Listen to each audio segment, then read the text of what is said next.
in Kansas County, probably at least maybe 30%, in a county like this, maybe 70 or 80%. As agriculture goes, so goes Kansas. I'm personally a fifth generation farm kid. Both of our families, on both sides of our family, are over 100 years old, so this is very, very important to me. Trying to read this. President Trump says the American farmer is expendable. Is the American farmer something in favor of corporate farming? So actually that's not what President Trump says at all. I hear President Trump say that farmers and ranchers are heroes. And every time he sees me, he asks me, how are your farmers and ranchers doing? I think that in the long term, his goal is to protect rural America. He understands that 90% of rural America voted for him, and that he'll do everything possible to preserve it. Rural America is in a tough spot right now. People get upset about this Republican-Democrat divide, but I'm telling you the divide is tougher, I think, in rural versus urban America, fighting for the resources, the amount of money that this government is spending.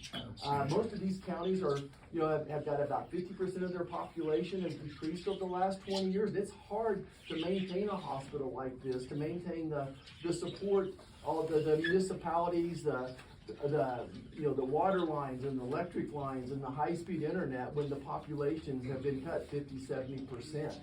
So I think that President Trump absolutely has the back of the American farmer and rancher. One of these questions is about the Farm Bill and USAID. The Farm Bill is a huge priority for me. I'm disappointed we didn't get it done last year. But the challenge was that my friends across the aisle did not want to fund crop insurance. Crop insurance is the backbone of every farm bill. And I say that, farmers only get 5% of a farm bill. Farmers only benefit from 5% of the farm bill. Over 80% of it goes to food programs, nutrition programs. Since the last farm bill was written, we've seen nutrition program spending go from $60 billion to $180 billion. So we've tripled the nutrition programs for this country. Meanwhile, the farmers' inputs are record highs, record drop in net farm income as well. And what we ask for is a little bit of help in the crop insurance side of that, and I think we'll get it done. The next piece of contention is the Title I funding, and only my farmers in the room know what Title I funding is. It's the ARC programs, those types of things. They wanted to decrease the reference prices on wheat and milo. And for a Kansas farmer, we can't defeat reference prices. The last issue is conservation. I'm actually the chair of that subcommittee on conservation, and conservation is near and dear to my heart. But when Washington has too many rules and regulations about it, it doesn't become feasible. So for instance, they wanted farmers to have to check off everything on their conservation list, including cover crops, to get any conservation program funding. Well, guess what? Those types of cover crops don't work in the western third of the state because we don't have enough moisture to do that. So very committed to get a farm bill done. The other 5% of the farm bill is rural development. So about 5% of that funding. We were in a place yesterday where a hospital was built with USDA funding as well. So all over the state, rural America is helped by the farm bill, high-speed internet. Now, I bring up the issue of high-speed internet, and it takes about 2 seconds for someone to say, if I don't got good coverage, then I get that. But it's better today than it was 5 years ago. It's very expensive to get to the last mile. And just like roads and bridges, it's never done. There's always another road and bridge that you got to get to. Just agriculture is really, really important to me. It's really important to rural America. And that's really what the folks in Oakley would like to spend a lot of time talking about. USAID. Let's talk about USAID for a second. Next to Medicaid, I've never seen a program with more waste, fraud, and abuse than USAID is.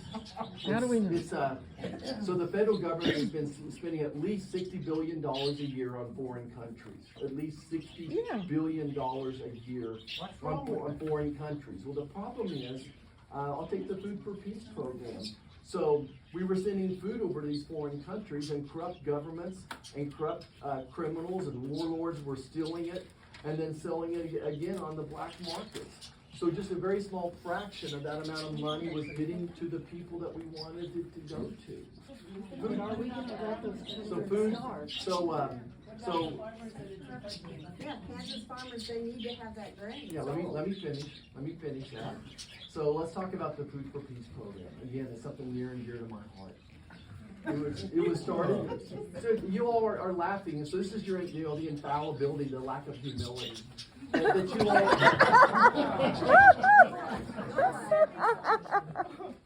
so, the Food for Peace program was something near and dear to my heart. It was started up in St. Francis, Kansas, in the 1950s by a farmer who said, look, I was blessed with this great crop. I'd like to share it with people that are in need. We know that. And President Eisenhower was in office. He implements the program, and it was a great program.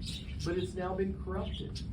So what we're doing is actually just bringing it over to USDA. So the USDA is already doing programs like the Dole McGovern food program, which is really a school lunch plan for people overseas as well.